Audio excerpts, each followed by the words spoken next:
The November fog clung to Baker Street like a burial shroud, transforming the familiar thoroughfare into a realm of muffled sounds and spectral gaslight that flickered weakly through the grey veil. Within our comfortable lodgings at 221B, I had settled beside the crackling fire with the evening papers, while Holmes occupied himself with a chemical experiment that filled our sitting room with the acrid scent of burning phosphorus. He was in one of his restless moods, his sharp profile illuminated by the dancing flames as he manipulated glass tubes with the precision of a master surgeon. When Mrs. Hudson's measured footsteps upon the stairs announced an unexpected visitor. The gentleman who entered bore all the hallmarks of ecclesiastical urgency. His clerical collar slightly askew, his black coat damp with mist, and his weathered face bearing the unmistakable pallor of a man who had witnessed something beyond his comprehension. "Mr. Sherlock Holmes," he began, his voice trembling despite obvious efforts at composure. "I am the Reverend Amos Chiswick of St. Mary's Parish in Rotherhithe, and I come to you regarding a matter most dreadful and inexplicable." Holmes set aside his apparatus with deliberate care, his grey eyes fixing upon our visitor with that penetrating intensity I had observed countless times, yet which never failed to remind me of a hawk studying its quarry. "Pray be seated, Reverend," he said, gesturing toward the chair opposite mine. "You travelled here by the 7:40 from London Bridge, stopping first at the Weeping Chapel before seeking our assistance. The clay upon your boots is distinctive to the Thames marshlands, and the slight tremor in your left hand suggests you have recently handled something that disturbed you greatly." The clergyman's eyes widened in astonishment. "How could you possibly but yes? You are entirely correct. I did indeed visit St. Bartholomew's Chapel this morning, though how you divine such details is beyond my understanding." He accepted the brandy I offered with grateful hands that shook slightly as he continued. "St. Bartholomew's has stood empty these past 6 months, sealed for restoration work after Sir Ambrose Pallingham withdrew his promised funding. We call it the Weeping Chapel. For the stone angels at the chancel weep, moisture on cold nights, creating an effect most melancholy. Yet, something occurred there last evening to bring you through the fog to Baker Street," Holmes observed, settling into his chair with the fluid grace of a cat preparing to pounce. "At the stroke of midnight, Mr. Holmes, the chapel bell tolled 13 times. 13! The building has been locked and barred, the bell rope secured. Yet half the village heard those impossible chimes echoing across the marshland. This morning, when Constable Morrison forced entry at my insistence, we discovered Mr. Alastair Fisk, Sir Ambrose's solicitor, dead at the foot of the bell tower. Strangled Mr. Holmes, with the chapel key clutched in his lifeless hand and the door bolted from within." Holmes leaned forward, his fingers steepled beneath his chin. "A locked room, a dead solicitor, and bells that ring of their own accord. Most stimulating. Tell me of this Mr. Fisk." "A devout man, Mr. Holmes, devoted to his family and his faith. He had been negotiating with Sir Ambrose regarding the restoration funds, though there had been some heated exchanges of late. There are others involved, Ezra Coldlow, the bell founder who installed the new chimes, and Julius Hart, our organist, both of whom opposed the chapel's closure. And Sir Ambrose himself, a man of iron will and uncertain temper, Mr. Holmes. His withdrawal of funding has created considerable animosity among the parish." Holmes rose abruptly, reaching for his coat and walking stick. "Watson, your hat. Reverend Chiswick, you shall have our company to Rotherhithe." If 13 strokes were heard from a Christie sealed chapel at midnight, the explanation lies not in phantoms but in the mechanical properties of brass and rope. The bells may weep, but they shall tell us their secrets before this day is done.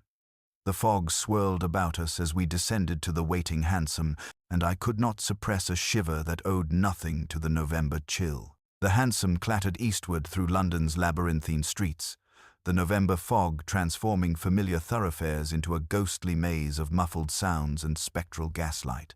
Holmes sat in contemplative silence, his sharp profile occasionally illuminated by the flickering glow of street lamps that struggled against the grey curtain enveloping the city. The air grew heavier as we approached the Thames, carrying the brackish scent of low tide and the industrial perfume of coal smoke that marked London's eastern reaches. 13 strokes, Watson, Holmes murmured, his voice cutting through the rhythmic clatter of hooves on cobblestone. Either superstition has corrupted mechanism, or mechanism has been employed to serve superstition. We shall discover which before this night concludes.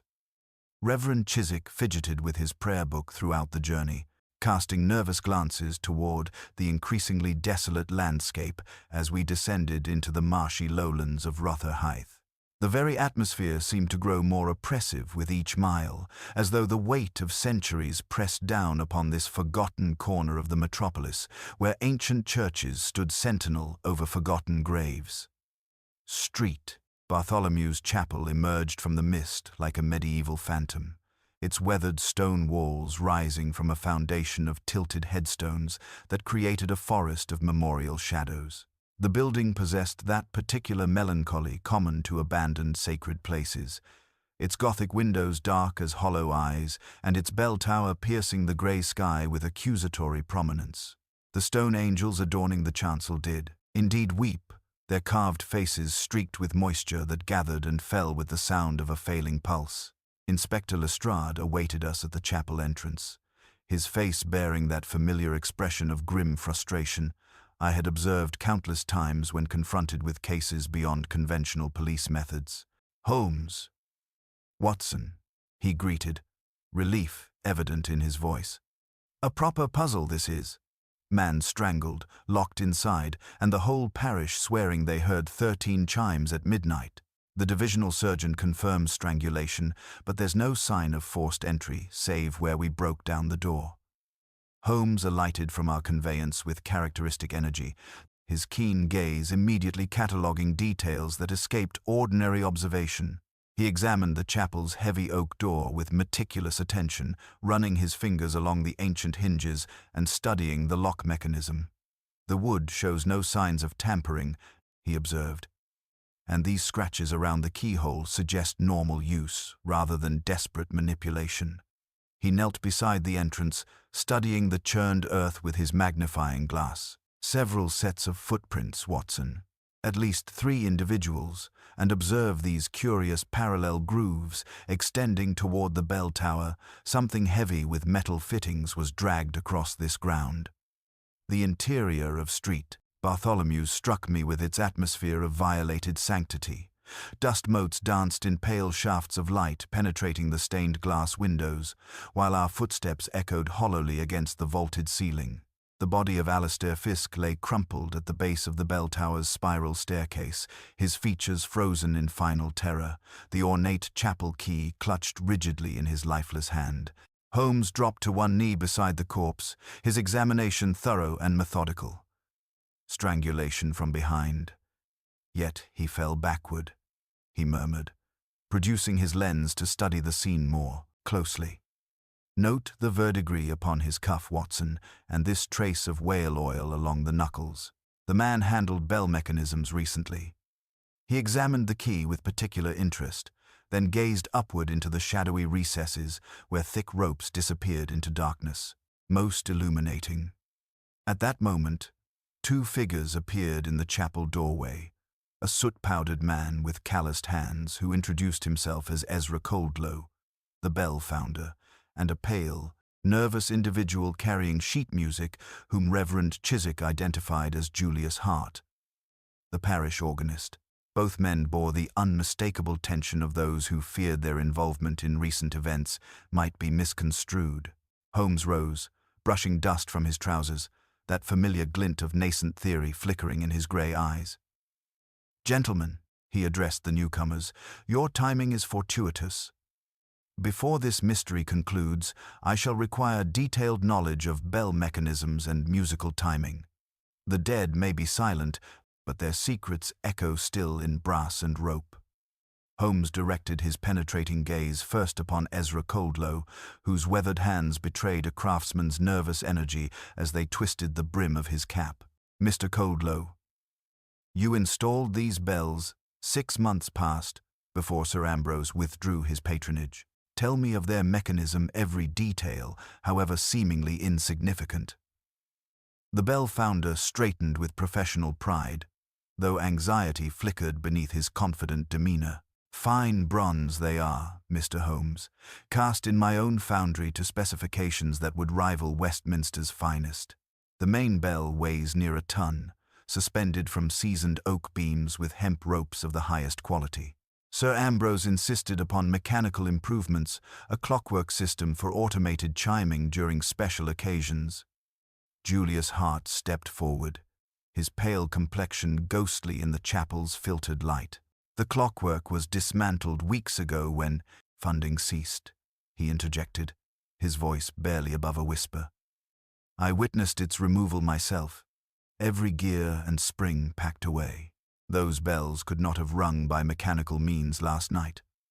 Holmes ascended the narrow spiral staircase with characteristic precision, his footsteps echoing against ancient stone as we followed in single file. The bell chamber revealed itself as a masterwork of engineering, massive bronze suspended from blackened oak beams, their surfaces gleaming dully in pale light filtering through narrow windows. Heavy ropes descended through the floor toward the nave below, their hemp fibers showing decades of wear. "Magnificent craftsmanship," Holmes observed, running his fingers along the bronze surface with reverent appreciation. "Yet observe, Watson, these curious modifications." He indicated metal fittings that seemed incongruous with traditional installation pulleys, counterweights, and mounting brackets of recent manufacture.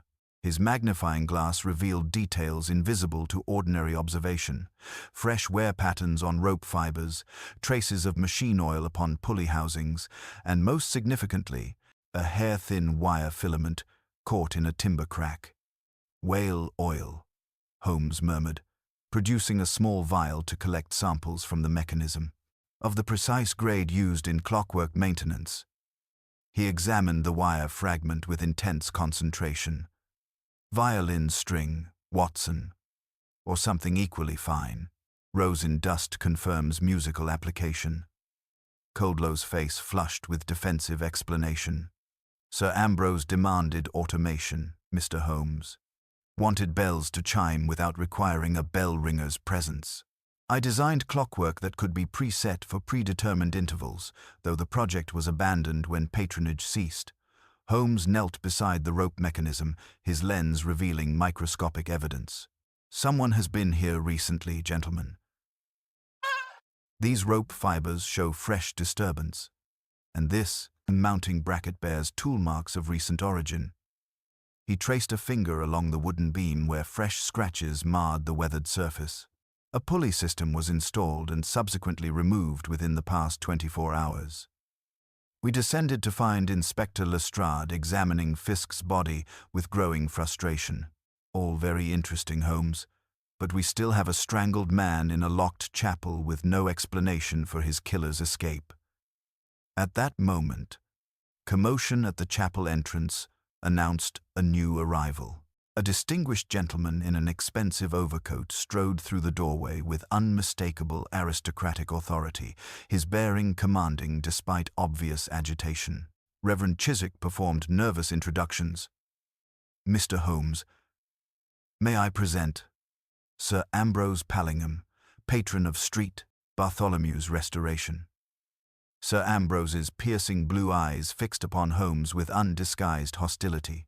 "So, you are the consulting detective who presumes to investigate matters beyond his comprehension. Poor Fisk's death is tragedy enough without theatrical examination prolonging our parish's ordeal." Holmes regarded the newcomer with that peculiar intensity preceding his most penetrating observations. "Your solicitor died clutching the chapel key, Sir Ambrose, yet you maintain no duplicate exists. The bells tolled 13 times from a mechanism allegedly dismantled. These contradictions suggest deception rather than tragedy." The baronet's jaw tightened visibly. I shall not be lectured regarding my own property by some Baker Street charlatan. Then, perhaps, Holmes replied with dangerous quiet, you will explain why whale oil from precision clockwork stains your solicitor's cuffs, or why fresh tool marks scar timber you claim untouched for weeks. His grey eyes never left Sir Ambrose's face as he continued. The dead may be silent, but their secrets echo still in brass and rope. Sir Ambrose's aristocratic composure cracked, visibly at Holmes's pointed observations, his face flushing with indignation that seemed equal parts genuine outrage and defensive panic. Your accusations are as baseless as they are insulting, Mr. Holmes. I am a man of standing in this community, and Alistair Fisk served as my trusted solicitor for 15 years. Why would I wish harm upon a man whose discretion and loyalty were beyond question? Yet even as he spoke, his eyes betrayed nervous energy, darting toward the bell tower with knowledge he clearly preferred to conceal. Holmes circled the baronet with predatory grace, his sharp gaze cataloguing details with methodical precision. Your boots bear traces of the same verdigris found upon Mr. Fisk's clothing, Sir Ambrose, suggesting recent contact with bronze mechanisms. The clay beneath your heel matches the marshland soil surrounding this chapel, yet you claim not to have visited since withdrawing your patronage weeks ago. He produced his lens to examine the baronet's overcoat more closely, his movements deliberate and theatrical. Rosen dust upon your sleeve, of the grade used by musicians for string instruments. Most curious for a gentleman who professes no musical inclinations. Julius Hart stepped forward with trembling urgency, his pale features animated by sudden revelation. Sir Ambrose was here yesterday evening, Mr. Holmes. I saw him speaking with Mr. Fisk near the chapel entrance as I returned from evening practice. They appeared to be in heated discussion, their voices carrying across the churchyard despite obvious attempts at discretion. The baronet's jaw clenched with visible effort at self-control. A brief consultation regarding legal matters, nothing more. Fisk insisted upon meeting here despite my objections, claimed the chapel held significance for our negotiations concerning the restoration funds. Inspector Lestrade stepped between the increasingly tense figures, his practical nature asserting itself. Let's establish facts, gentlemen.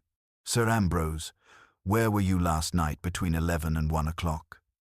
His weathered face bore the expression of a man accustomed to cutting through aristocratic evasions. At Pallingham Hall, Inspector, several miles distant. I retired at 10 and was not disturbed until my valet brought news of this tragedy at dawn. Sir Ambrose's voice carried forced authority despite visible tension. Holmes had turned his attention to the organist, whose nervous energy increased perceptibly under scrutiny. Mr. Hart, you mentioned the clockwork mechanism was dismantled. Who supervised its removal and where are these components now? Hart's hands worried the rolled music beneath his arm. Ezra Coldlow oversaw the dismantling, packing every cog and spring into crates. He assured us nothing remained that could trigger the bells without manual operation. Coldlow nodded confirmation, though sweat beaded upon his soot-stained forehead. Every component accounted for, Mr. Holmes. Those bells could not have rung themselves, not without the clockwork in place or someone pulling the ropes. Holmes ascended once more to the bell chamber, his footsteps echoing with purposeful determination as we followed in tense silence. He examined the rope mechanism with renewed scrutiny, his magnifying glass revealing evidence previously overlooked. Watson, observe these minute scratches upon the pulley housing, consistent with wire filament under extreme tension. Someone employed musical strings to create a delayed mechanism, triggering the bells at predetermined intervals. But Holmes, Lestrade protested, his confusion evident. Even if someone rigged the bells to chime, we still have a locked room with a strangled man inside. Indeed, Lestrade, yet consider the sequence more carefully. Holmes knelt beside the rope mechanism, his fingers tracing invisible patterns in the dust. The killer arranged to meet Fisk here, strangled him, then employed the victim's own key to secure the chapel from outside before placing it in the dead man's hand to suggest he locked himself in. Holmes descended with fluid grace, his grey eyes fixed upon each suspect in turn. The murderer required 3 elements: access to the chapel, knowledge of timing mechanisms, and familiarity with string tension calculations. Someone among you possesses all 3 qualifications. He paused beside a fragment of weathered stone near where Fisk's body lay, kneeling to examine it with his lens. The surface bore a peculiar vertical scratch, almost a score mark, that seemed incongruous with the ancient masonry.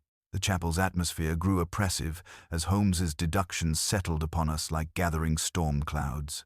Outside, the November fog pressed against stained glass windows with spectral persistence, while inside, the weight of accusation hung heavy in consecrated air.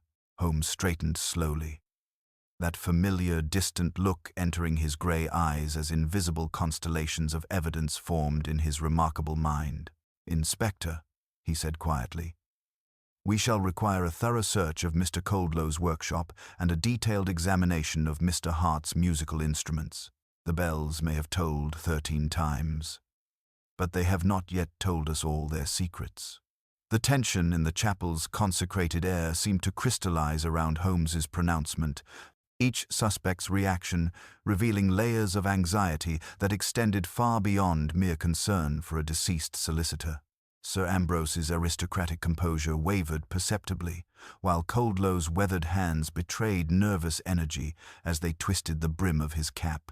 Hart remained pale and trembling, his sheet music clutched against his chest like a shield against accusation.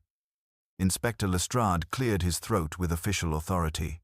"Right then, gentlemen. Mr. Holmes's suggestions carry considerable weight in matters of this nature. We shall begin with Mr. Coldlow's premises, then proceed to examine Mr. Hart's lodgings." His weathered face bore that expression of grim determination I had observed countless times when he sensed progress in seemingly impossible cases. Our procession through the fog-shrouded marshlands took on the character of a funeral cortege, with Coldlow leading us reluctantly toward his foundry while casting nervous glances at Holmes's sharp profile. The detective remained characteristically silent during our journey, his grey eyes fixed upon some distant constellation of evidence visible only to his remarkable intellect. Coldlow's workshop revealed itself as a cathedral of industrial craftsmanship, its soaring ceiling blackened by decades of coal smoke, while massive bronze castings stood like metallic monuments to the bell founder's art. The air hung thick with the metallic tang of molten metal and the acrid perfume of whale oil used for delicate mechanism maintenance. Holmes moved through this chaos with predatory grace, his keen gaze cataloguing details invisible to ordinary observation. "These crates bear the stenciled marking Street B," Holmes observed, indicating wooden containers stacked near a workbench where jeweler's tools lay scattered among metal filings. "The dismantled clockwork components, I presume." At Coldlow's nervous nod, Holmes lifted each lid with methodical precision, examining gears, springs, and brass fittings with the reverence of an archaeologist uncovering ancient treasures. His magnifying glass revealed microscopic evidence that transformed innocent mechanisms into instruments of accusation. "The packing grease contains whale oil of the precise grade found upon Mr. Fisk's clothing," he murmured. "Yet observe, Watson, how this straw packing has been recently disturbed. The oil has not yet spread uniformly, suggesting these components were accessed within the past day." Coldlow's face flushed with defensive indignation. "Those parts have remained sealed since the chapel's closure, Mr. Holmes. Any disturbance results from normal settling during transport and storage." Holmes knelt beside a wheeled dolly, whose iron surface bore fresh scratches and traces of verdigris. "This conveyance would account for the parallel grooves we observed in the chapel yard, Mr. Coldlow. Something heavy was transported between your workshop and street. Bartholomew's, recently." His fingers traced the wheel marks with scientific precision. The bronze residue suggests bell components were moved, despite your claims of inactivity. A scatter of metal filings upon the workbench caught Holmes's attention, their copper-green patina gleaming dully in the lamplight. He touched them with his fingertip, then brought the residue to his nose with characteristic intensity. Fresh bronze filings, Mr. Coldlow, with unmistakable verdigris formation. Yet, you maintain, no work was performed recently. The bell founder's composure cracked visibly. Routine maintenance, Mr. Holmes, nothing more. A craftsman's tools require constant attention, and bronze oxidizes naturally in this damp climate. Holmes discovered a narrow drawer containing spools of fine wire and catgut strings, their surfaces dusted with amber rosin of the grade used by accomplished musicians. Curious materials for a bell founder, Mr. Coldlow. These violin strings suggest musical applications rather than bronze casting. Inspector Lestrade produced a leather-bound ledger from beneath scattered papers, its pages revealing entries that cast new light upon our investigation. Payment received from Sir Ambrose Pallingham, he read aloud. And here an uncollected entry under Mr. Fisk's name. Demonstration apparatus timed striking, 13 chimes. What explanation do you offer for this, Mr. Coldlow? The foundry owner's face grew ashen beneath its coating of industrial grime. Experimental designs, Inspector. Nothing more. Sir Ambrose requested automated chiming for special occasions, theatrical nonsense to impress donors. When funding ceased, the project was abandoned. Holmes examined the ledger's margins, scraping brown residue with his penknife and subjecting it to olfactory analysis. Rosin, Mr. Coldlow, of the precise grade used for string instruments. Your explanation grows increasingly inadequate. We departed the foundry with Lestrade in high spirits and Coldlow pale with anxiety. Our destination now, the modest lodgings where Julius Hart pursued his musical calling. The organist's rooms occupied the upper floor of a narrow building squeezed between commercial establishments, their windows overlooking the grey expanse of Thames marshland. Hart received us with obvious trepidation, his pale hands trembling as he gestured toward chairs arranged around a small pianoforte whose surface bore scattered sheets of sacred music. The air carried the faint perfume of beeswax polish, mingled with the sharper scent of turpentine used for cleaning musical instruments. Holmes's attention fixed immediately upon a violin case resting in a shadowed alcove, its leather surface bearing the patina of considerable age. A musical passion beyond the organ. Mr. Hart? He inquired, lifting the instrument with practiced ease. The organist flushed with embarrassment. A youthful indulgence, Mr. Holmes. Long abandoned in favor of my ecclesiastical duties. I lack the skill for serious performance. Holmes examined the violin with meticulous attention, plucking each string and studying the bridge with his magnifying glass. The E string appears recently replaced, Mr. Hart, while its companions show considerable age. This rosin upon the bridge suggests recent application rather than accumulated residue from regular practice. Hart's explanation came in stammering bursts. I broke a string weeks ago during an evening of nostalgic playing. The placement was necessary to maintain proper tension, though I rarely touch the instrument now. Holmes discovered a coil of extremely fine wire in the violin case's accessory pocket, its gauge nearly invisible to ordinary sight, yet possessing remarkable tensile strength. Spare strings, Mr. Hart, of unusual specification, this wire could support considerable weight while remaining virtually undetectable. At that moment, Inspector Lestrade's attention was drawn to correspondence scattered upon Hart's writing desk, including an envelope bearing Sir Ambrose's distinctive seal. The letter's contents, when read aloud, revealed threats and counter-threats regarding the chapel's restoration funding, painting a picture of escalating conflict between patron and parish. Holmes absorbed these revelations with that peculiar intensity preceding his most penetrating insights. The evidence accumulated like gathering storm clouds, whale oil, bronze filings, violin strings, and documentary proof of financial disputes. Yet something in his expression suggested these discoveries, while significant, had not yet revealed the complete truth. "Gentlemen," he announced as afternoon shadows lengthened across the marshland, "we have uncovered the mechanical means by which 13 chimes were produced from a supposedly dismantled system. We have established motive in the form of financial desperation and wounded pride. Yet, the sequence of events that culminated in Mr. Fisk's death remains obscured by layers of deception that extend beyond simple murder." The fog began to thicken once more as evening approached, and Holmes's grey eyes held that distant look which invariably preceded his most dramatic revelations. "Before this case concludes, we shall witness a demonstration of the very mechanism that tolled those impossible chimes. The bells of Street Bartholomew's have not yet finished speaking. The November fog pressed against Street Bartholomew's windows like spectral fingers as our assembled party gathered within the chapel's consecrated shadows, each suspect bearing the weight of Holmes's accumulated accusations. The detective had insisted upon this nocturnal demonstration with characteristic determination, his grey eyes reflecting candlelight with that peculiar intensity I had observed countless times before his most dramatic revelations. Holmes ascended to the bell chamber with theatrical precision, his voice carrying clearly through the nave's vaulted spaces as he addressed our tense assembly.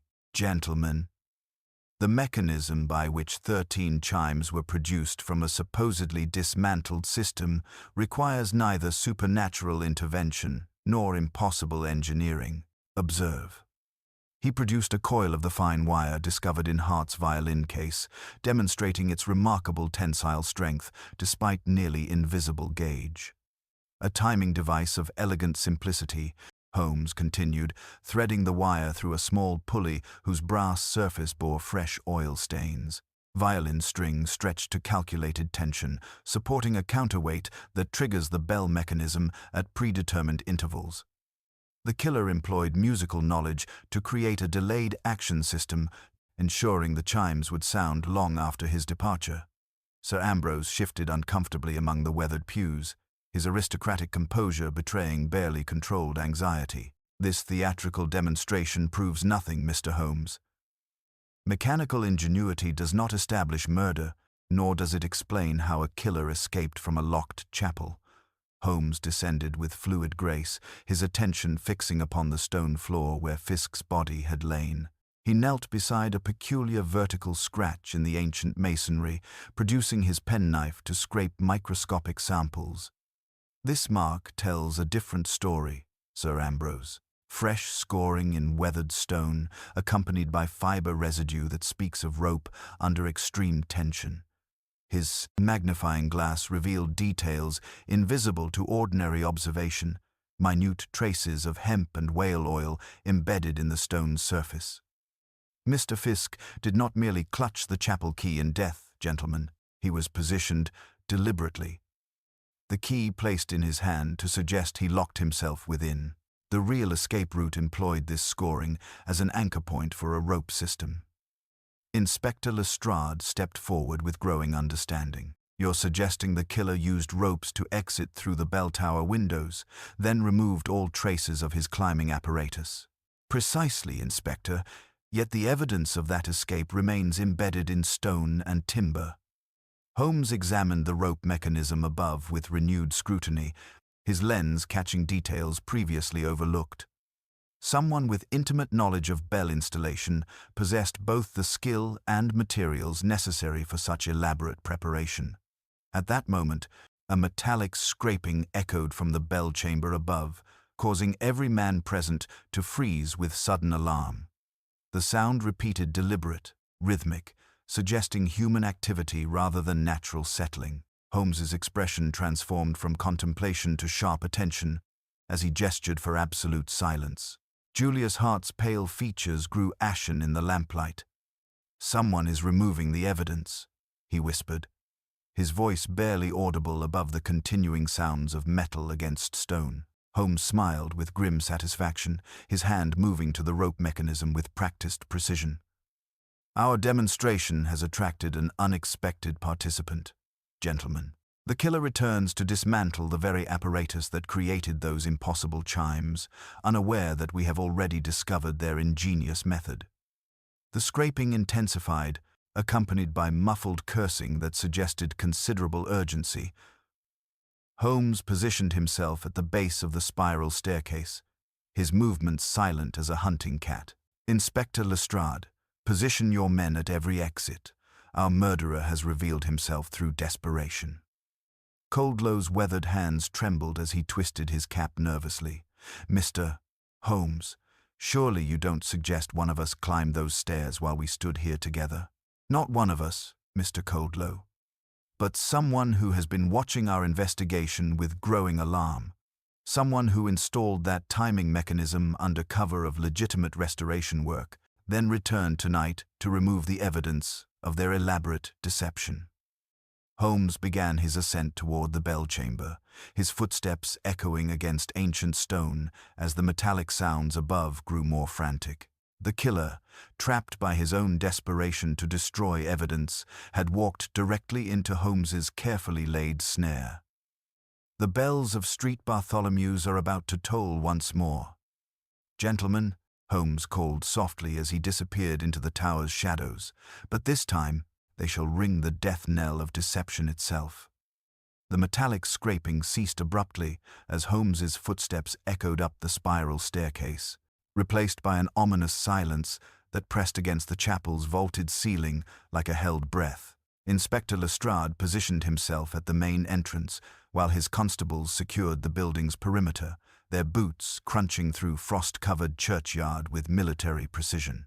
The remaining suspects stood frozen below, each face reflecting varying degrees of anxiety as we awaited Holmes's confrontation with the mysterious intruder. A sudden crash of metal against stone shattered the silence, followed by Holmes's sharp command echoing from above. "Stay precisely where you are, or I shall employ less gentle methods of persuasion." The authority in his voice carried absolute conviction, yet the response came not in words, but in desperate struggle, furniture overturning, rope scraping against timber, and the unmistakable ring of bronze struck by hurried tools. "He's destroying the timing mechanism," Hart whispered, his pale features animated by nervous energy.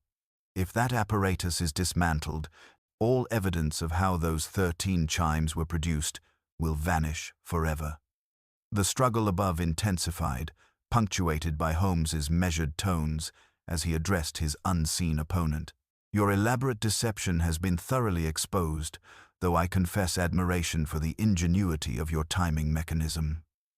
Violin strings calculated to precise tension, supporting counterweights that triggered those impossible chimes long after your departure."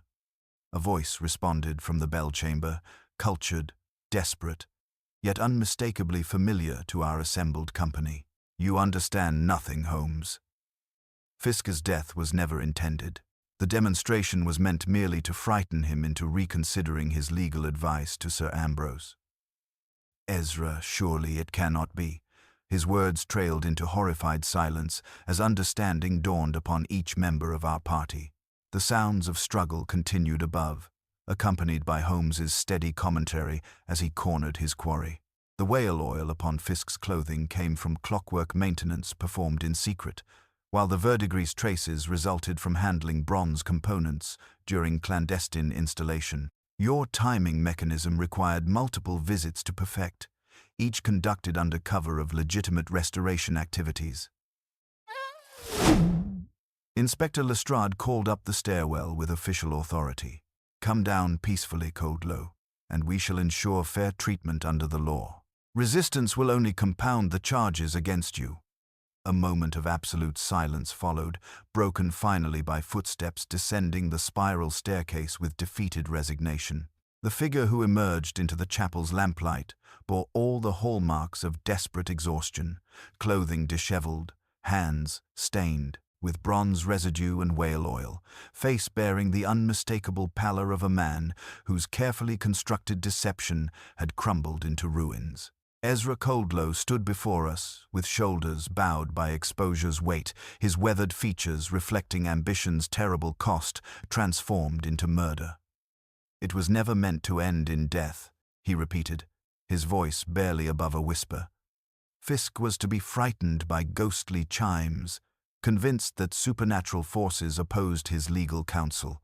The strangling occurred only when he discovered my apparatus and threatened exposure. Holmes descended with characteristic grace, his grey eyes fixed upon the defeated bell-founder with that peculiar intensity I had observed countless times when his deductions achieved inevitable conclusion. Your confession confirms my reconstruction, Mr. Coldlow. You arranged to meet Fisk here, ostensibly regarding restoration matters. When he discovered your ingenious timing device violin strings under calculated tension, supporting counterweights that would trigger the bells at midnight, he threatened to expose your deception to Sir Ambrose. Coldlow's silence spoke volumes as Holmes continued his methodical explanation. After strangling him in panic, you employed the victim's own key to bolt the chapel door from outside, then returned to place it in his lifeless hand, suggesting he had locked himself within. Your escape route utilized the bell tower window, rappelling down a rope anchored to that peculiar scoring in the stone floor. The same mark that first drew my attention.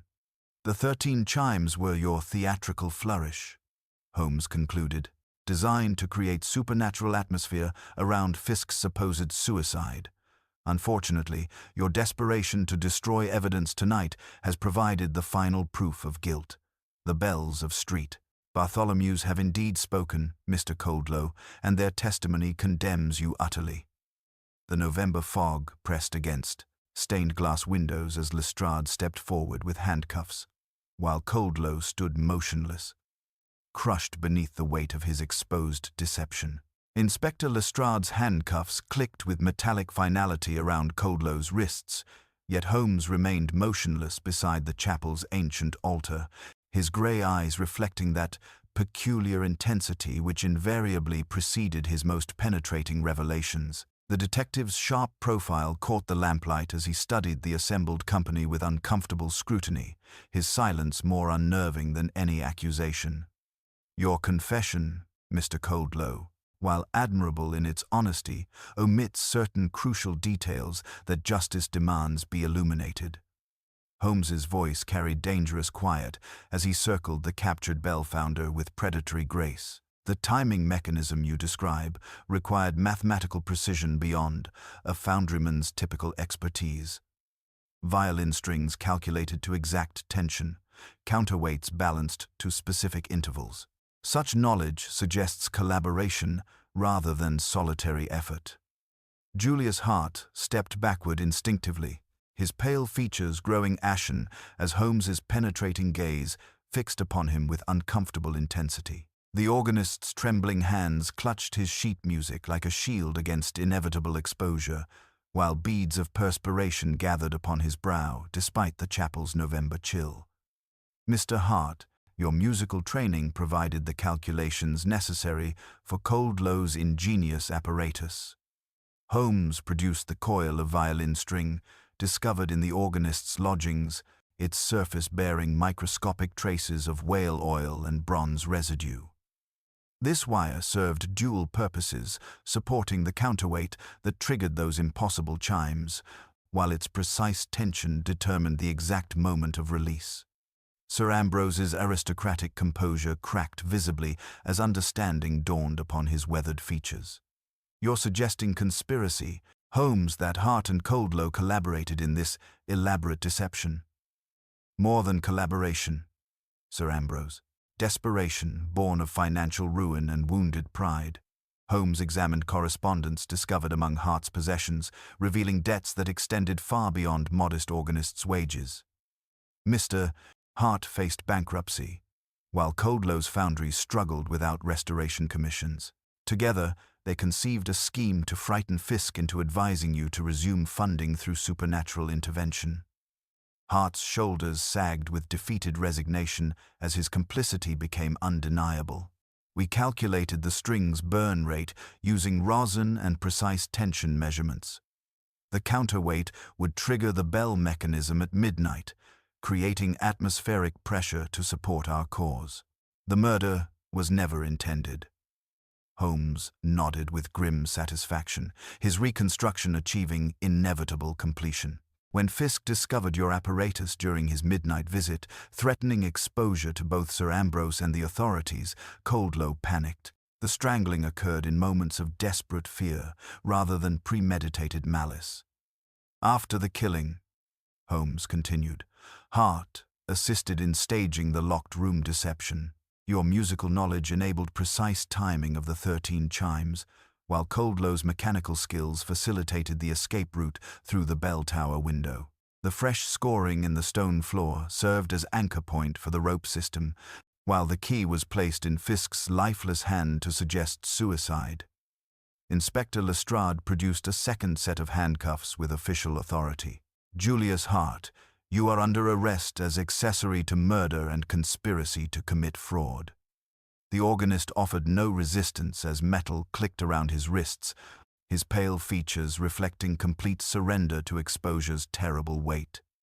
Reverend Chiswick stepped forward with clerical compassion, his weathered face bearing profound sorrow for his parish's tragedy. Gentlemen, surely mercy must temper justice in this matter. These men acted from desperation rather than evil intent, seeking only to preserve our chapel's restoration. Mercy, Reverend, must be balanced against the law's demands, Holmes replied with characteristic precision. Mr. Fisk's death resulted from criminal conspiracy, regardless of original intentions. The elaborate deception employed to conceal that crime compounds their guilt considerably. Sir Ambrose cleared his throat with aristocratic authority, his bearing suggesting decisions reached during Holmes's methodical explanation. The restoration of Street Bartholomew's shall proceed as originally planned, funded from my personal estate. Perhaps some good may emerge from this tragedy. The November fog began to dissipate as dawn approached, pale light filtering through stained glass windows to illuminate justice achieved through methodical deduction.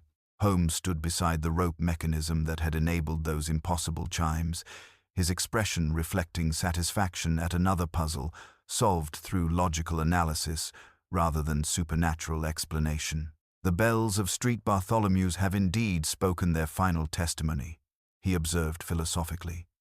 Their bronze voices revealed truth, hidden beneath layers of deception, proving once again that mechanical ingenuity, however elaborate, cannot ultimately conceal the evidence of human guilt.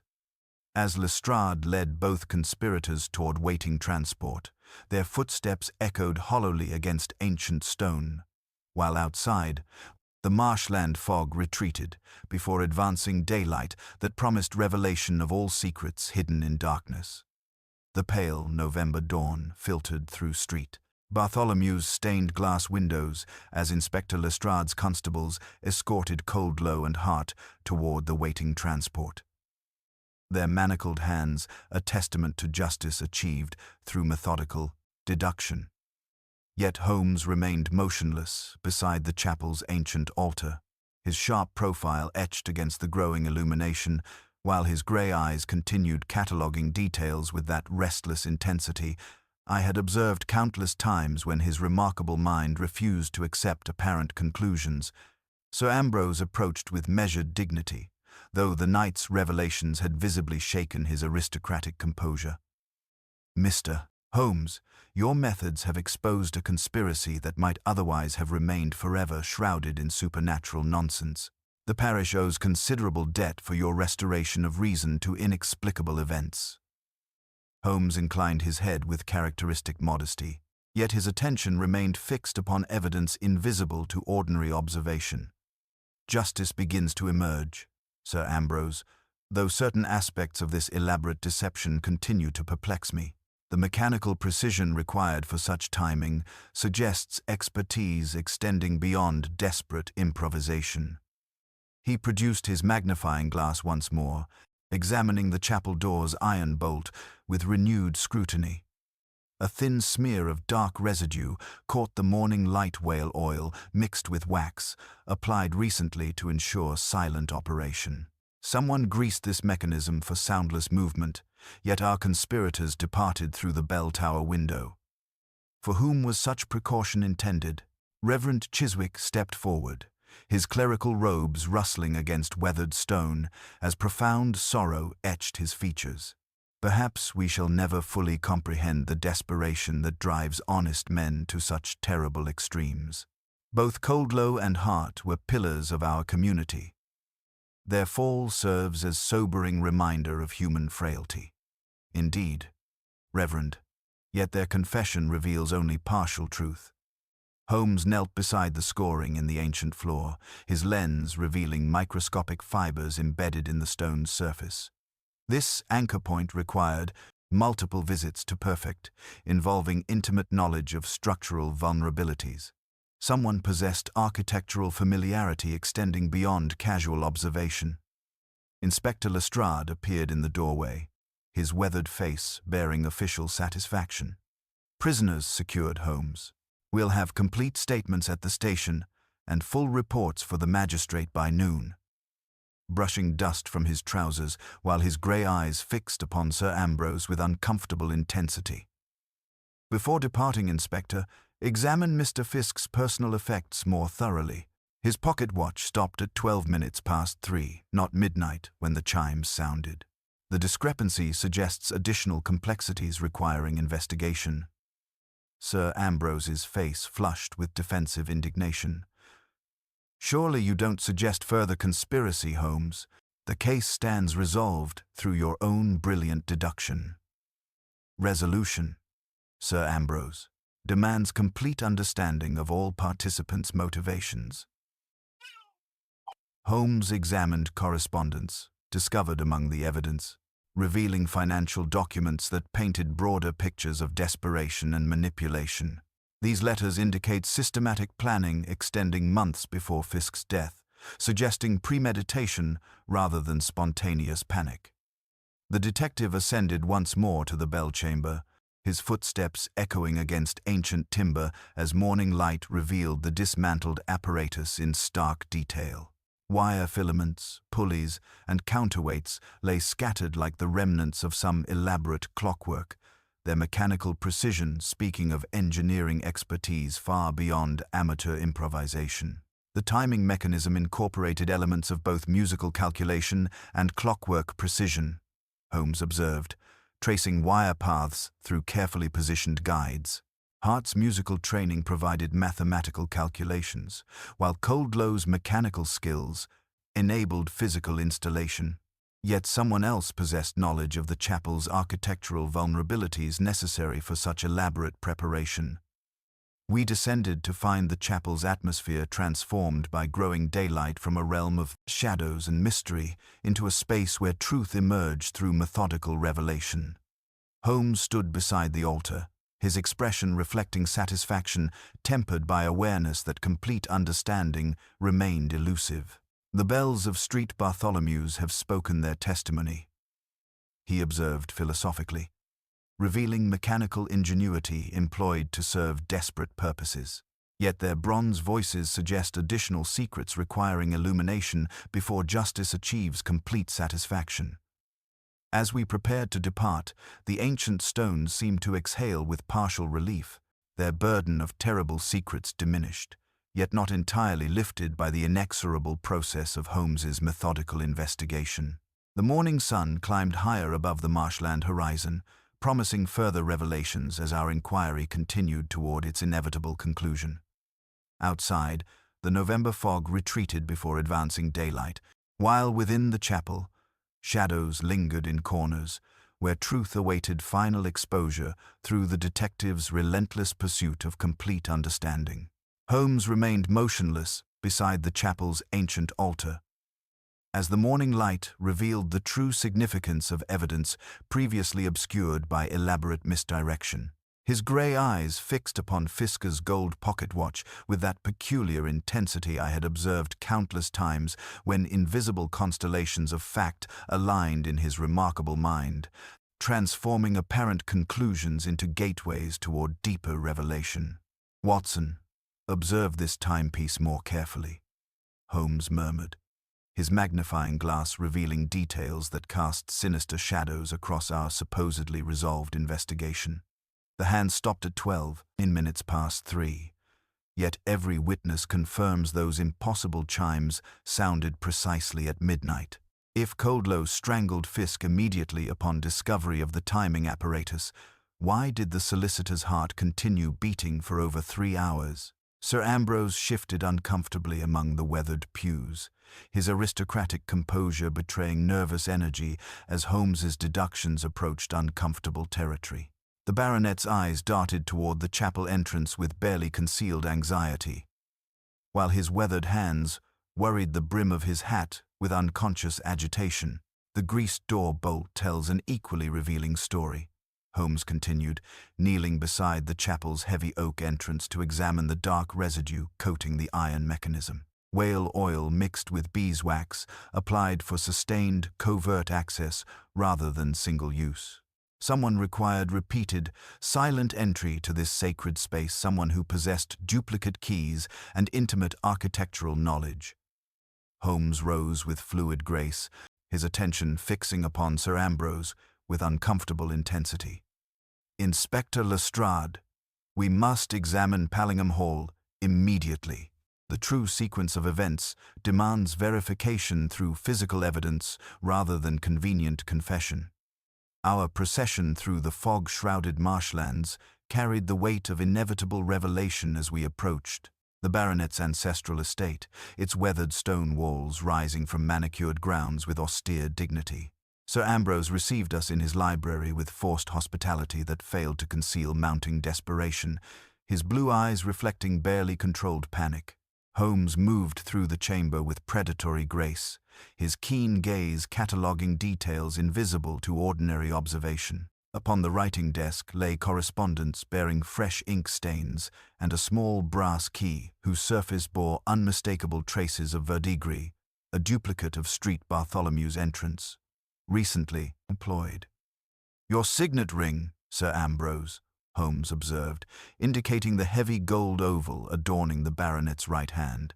Its distinctive crest matches precisely the contusion pattern upon Fisk's jaw, a pressure mark left during strangulation. He produced a card bearing lamp-black impression taken from the victim's face, demonstrating perfect correspondence between ring and wound. Sir Ambrose's aristocratic mask cracked completely as understanding dawned upon his weathered features. "Fisk possessed documents that threatened my family's honor," he whispered, his voice carrying the weight of terrible admission. "Generations of service reduced to scandal and disgrace through one man's blackmail. So, you discovered Coldlow's conspiracy and recognized opportunity," Holmes replied with inexorable logic. "After the bells tolled their impossible chimes at midnight, you waited until 3 o'clock before entering the chapel through your greased bolt. Fisk lay unconscious from investigating the timing apparatus. You strangled him then, ensuring Coldlow and Hart would bear responsibility for your crime." Inspector Lestrade stepped forward with official authority, handcuffs gleaming in the library's lamplight. "Sir Ambrose Pallingham, you are under arrest for the murder of Alistair Fisk." The baronet lifted his head with dignity that might have moved me under different circumstances. "My name will not be dragged through mud by penny sheets, Inspector." "It is already stained," Holmes observed philosophically. The bells of Street Bartholomew's rang 13 times, one stroke too many, revealing the hand of human design rather than supernatural intervention. In matters of conscience, Sir Ambrose, excess invariably betrays intent. As we departed Pallingham Hall, the November fog retreated before advancing daylight, while justice achieved its inevitable conclusion through methodical deduction rather than convenient assumption. The weeping chapel's bronze voices had indeed spoken their final testimony, proving once again that mechanical ingenuity, however elaborate, cannot ultimately conceal the evidence of human guilt.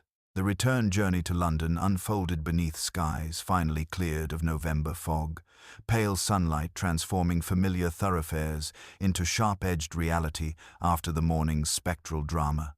Holmes maintained contemplative silence throughout our passage, his grey eyes reflecting that peculiar melancholy which invariably followed his most complex cases, while Inspector Lestrade occupied himself with official documentation that would transform human tragedy into bureaucratic precision. At Scotland Yard, the machinery of justice moved with characteristic efficiency, guided by Holmes's methodical revelations. The divisional surgeon, summoned to re-examine Fisk's remains, confirmed the significance of evidence. Previously overlooked, the distinctive oval contusion upon the victim's throat corresponded exactly with Sir Ambrose's signet ring, while the stopped pocket watch bore hairline fractures consistent with violent compression against stone during final struggle. Coldlow and Hart, brought separately to receive news of their reduced culpability, displayed reactions that spoke eloquently of human complexity beneath criminal conspiracy. The bell founder wept silently upon learning he had not, in fact, taken life, while Hart murmured prayers of gratitude before accepting charges of fraud rather than murder. Reverend Chiswick, maintaining his pastoral duties despite personal anguish, promised advocacy for mercy where law permitted. The sequence becomes clear through physical evidence, Holmes explained to Lestrade with characteristic precision. Coldlow's struggle with Fisk left broad finger marks upon one side of the throat, yet he fled before completing strangulation. The solicitor fell stunned but alive, his watch undamaged, pulse feeble yet present. Sir Ambrose waited until village excitement subsided, then returned at 12 minutes past 3 to complete the murder, his signet ring leaving that telltale impression during final moments. Inspector Lestrade extended his hand with rare candor. "We have had our differences, Holmes, but there is no man in England I would rather have beside me when solid ground shifts beneath my feet." Holmes accepted the compliment with characteristic modesty. "You possess the virtue, Inspector, of never permitting wounded pride to interfere with truth's pursuit. That quality proves rarer than people suppose."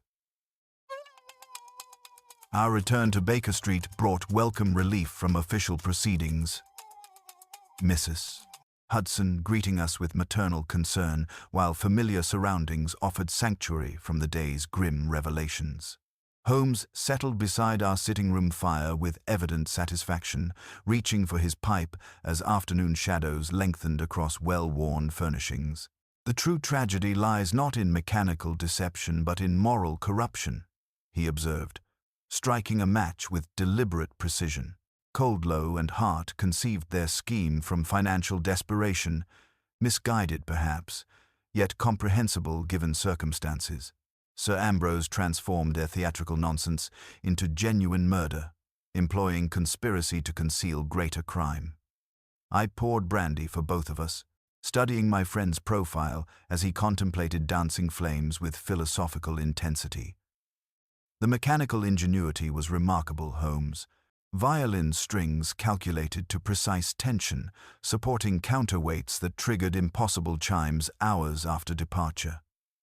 "Indeed, yet observe how human nature corrupts even ingenious mechanisms," Holmes replied thoughtfully. Each participant believed himself justified financial necessity, aristocratic honor, professional duty. Their collective self-deception created consequences far exceeding individual intentions.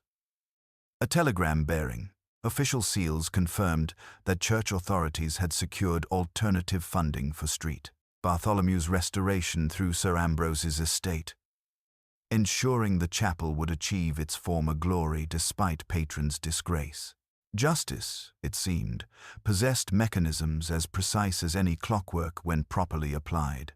Evening approached with comfortable familiarity as London's gas lamps flickered beyond our windows, transforming Baker Street into golden illumination where mystery yielded to domestic tranquility.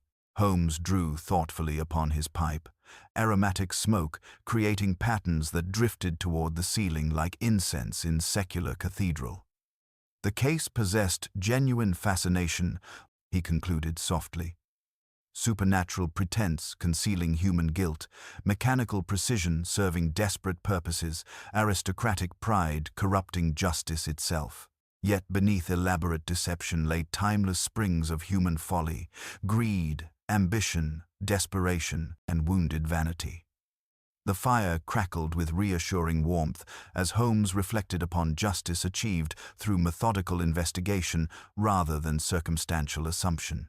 Outside, November fog began gathering once more above London's rooftops, but within our familiar sanctuary, truth had triumphed over deception through unwavering pursuit of complete understanding. "The bells of St. Bartholomew's have spoken their final testimony, Watson," Holmes observed with quiet satisfaction. 13 chimes revealed the hand of human design rather than supernatural intervention, proving once again that in matters of conscience, excess invariably betrays intent. The following weeks brought news that justice had achieved its methodical conclusion through channels both legal and ecclesiastical.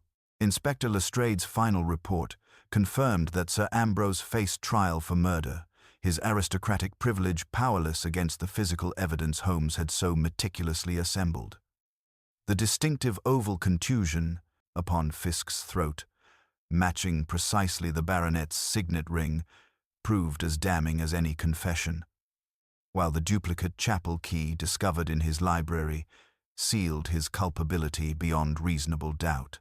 Coldlow and Hart, their complicity reduced from murder to fraud through Holmes's revelations, received sentences proportioned to their actual crimes rather than their intended consequences.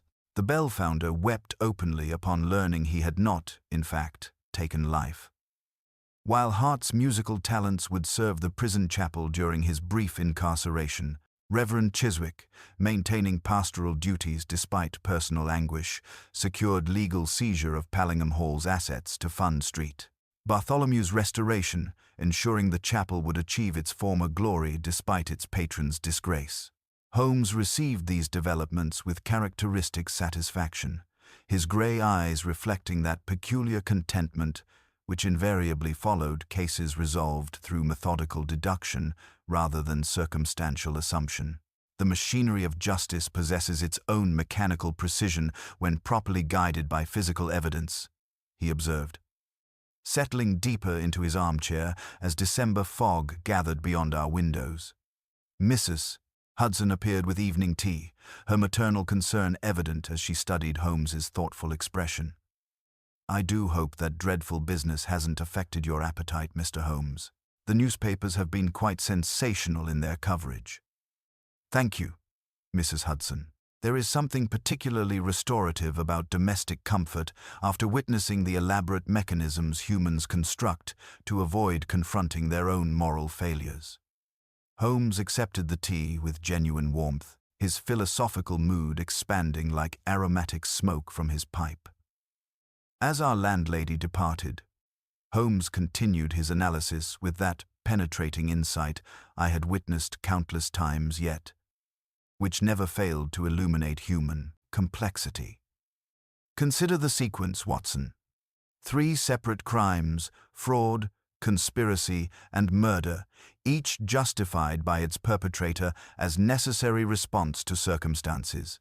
Coldlow and Hart conceived theatrical nonsense from financial desperation, while Sir Ambrose transformed their harmless deception into genuine tragedy through calculated opportunism."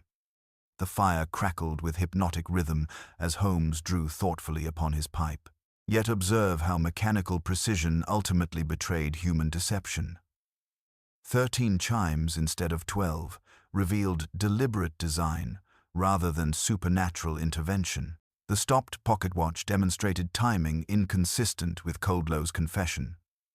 Physical evidence speaks with absolute honesty, Watson, while human testimony serves the interests of those who provide it. Holmes reached for his violin, drawing the bow across strings with that peculiar melancholy which invariably followed his most successful cases. The music that emerged carried haunting beauty, not the discordant experiments that usually marked his restless moods, but a melody of profound sadness for human weakness revealed through criminal conspiracy.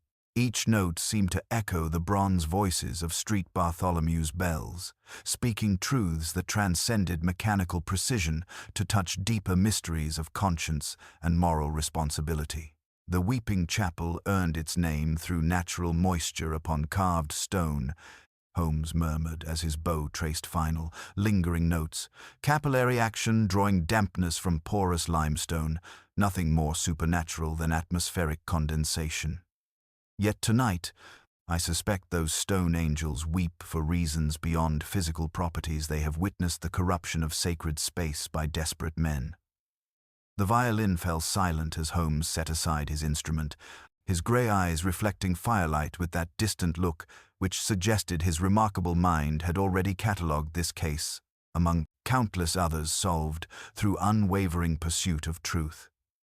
And so concludes the case of the bells of the Weeping Chapel. Watson. 13 chimes that rang too many, revealing human design beneath supernatural pretense. As London slumbered beyond our windows, I found myself reflecting upon the extraordinary privilege of witnessing genius applied to justice's service. The bells of St. Bartholomew's had spoken their final testimony, proving once again that in matters of human conscience, excess invariably betrays intent, and truth, however deeply buried beneath layers of deception, will ultimately ring clear as bronze, struck by honest hands, guided by methodical investigation rather than convenient assumption.